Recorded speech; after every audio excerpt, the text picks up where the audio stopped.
এইবারের আমাদের প্রধান ইস্যু হচ্ছে যেহেতু চলচ্চিত্র শিল্পের অবস্থা এখন খুব খারাপ অবস্থার মধ্যে আছে, সো এইখান থেকে বাঁচিয়ে রাখবার জন্য চলচ্চিত্র শিল্পকে বেগবান করার জন্য আমরা 80-র দশকে 90-র দশকে যেরকম ছিল, আমরা সারাদিন চলচ্চিত্র শিল্পের মধ্যে যখন ঢুকেছি, আমরা এফডিসিতে যখন ঢুকেছি, মানুষের সমাগমে ভরা থাকতো। সকাল বিকাল 2 বেলা দেখা যায় 8 পার্টি 10 পার্টি শুটিং হতো। সেখানে এখন দেখা যাচ্ছে যে সপ্তাহে 1 পার্টির বা 2 পার্টির শুটিং হচ্ছে। তো এইখানে যে অন্ন বস্ত্র বাসস্থানের যে ব্যাপারটি ছিল,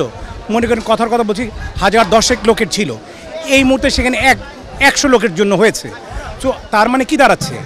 9,900 লোকের অন্ন বস্ত্র বাসস্থানের ব্যাপারটি আমাদের ধামা চাপা পড়ে গেছে। এইখান থেকে পরিত্রাণ পাবার জন্য আমরা মনে করছি এইবারের মিশা সওদাগর এবং জায়েদ খান পরিষদের যারা আছেন এবং এদের পিছনে যারা আছেন, এইখান থেকে পরিত্রাণ পাবার এবং এই আমাদের দুর্বিষহ জ্বালা যন্ত্রণা যা আছে এখান থেকে মুক্ত করবার জন্য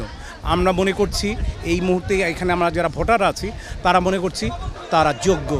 এবং তাদের পক্ষে ফাইট করা সম্ভব।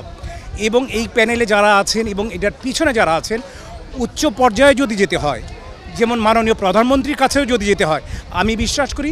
সেই ধরনের ফেস ভ্যালুর প্রয়োজন আছে, না হলে মাননীয় প্রধানমন্ত্রীর কাছে যাওয়া সম্ভব হবে না। আমি বিশ্বাস করি এইখানে সেই ধরনের ফেস ভ্যালুর আলা লোকজন আছে এবং পিছনে যারা আছেন আমি বিশ্বাস করি ওনারা যদি আমাদের পাশে থাকেন, যেমন মাসরুদ্দীয় বড় ভাই আছেন, সোহেলানা ভাই আছেন, ফারুক ভাই আছেন, কবরীপা আছেন, সুচিরিতা আছেন, রোজিরা ম্যাডাম আছেন, অঞ্জনা ম্যাডাম আছেন, রাজ্জাক ভাই আছেন,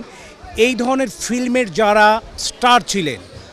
সেই হিসেবে স্টাররা যে কোনো জায়গায় গেলে আমাদের ফিল্মের উন্নয়নের ক্ষেত্রে কোনো রকম বাধার সম্মুখীন হওয়ার কথা না। যেহেতু তারা এই প্যানেলটিকে তারা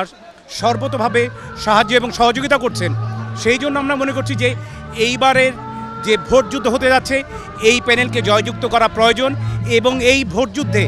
যদি এই প্যানেল জয় হয় তাহলে আমাদের চলচ্চিত্র সামনের দিকে এগিয়ে যাবে বলে আমি বিশ্বাস করি।